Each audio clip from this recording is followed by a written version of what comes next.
Question number 7 देखेंगे। सिद्ध कीजिए कि एक वर्ग की किसी भुजा पर बनाए गए समबाहु त्रिभुज का क्षेत्रफल उसी वर्ग के विकर्ण पर बनाए गए समबाहु त्रिभुज के क्षेत्रफल का आधा होता है। तो मान लेते हैं ABCD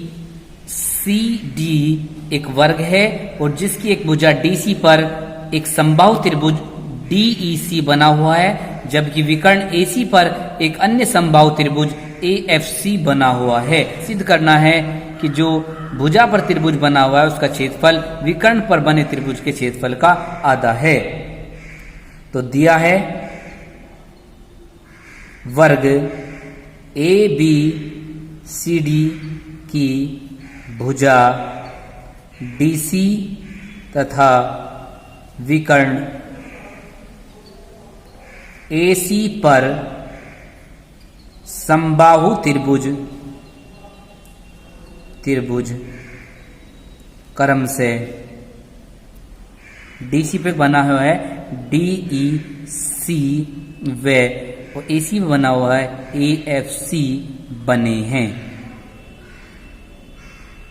अब सिद्ध करना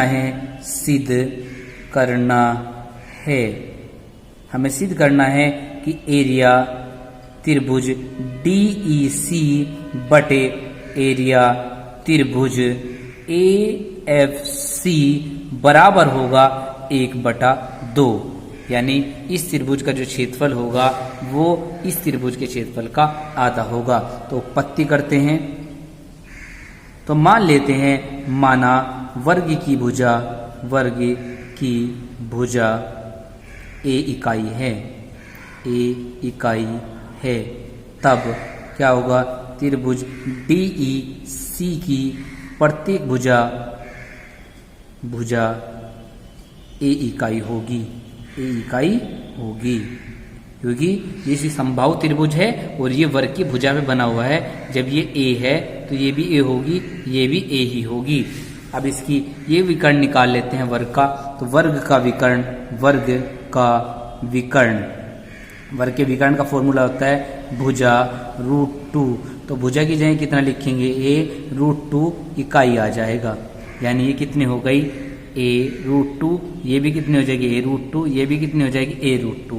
अब ये भी क्या है, समबाहु त्रिभुज है और ये भी क्या है, समबाहु त्रिभुज है। लिखते हैं सभी समबाहु त्रिभुज समरूप होते हैं। तो इसलिए क्या होगा, इसलिए त्रिभुज DEC समरूप होगा AFC। ये दोनों त्रिभुज क्या हो जाएंगे, समरूप हो जाएंगे। और हम जानते हैं कि समरूप त्रिभुजों के क्षेत्रफलों का जो अनुपात होता है वो उनकी संगत भुजाओं के अनुपात के वर्ग के बराबर होता है, D/AF का वर्ग। क्षेत्रफल अनुपात पर में से। अब क्या करेंगे, यहाँ पे D ऊपर वाले त्रिभुज की भुजा है, प्रत्येक भुजा A है, और नीचे वाले त्रिभुज की प्रत्येक भुजा कितनी है, A√2 है। वर्ग करेंगे तो यहाँ पे A से A कट जाएगा, बराबर 1/√2 का वर्ग।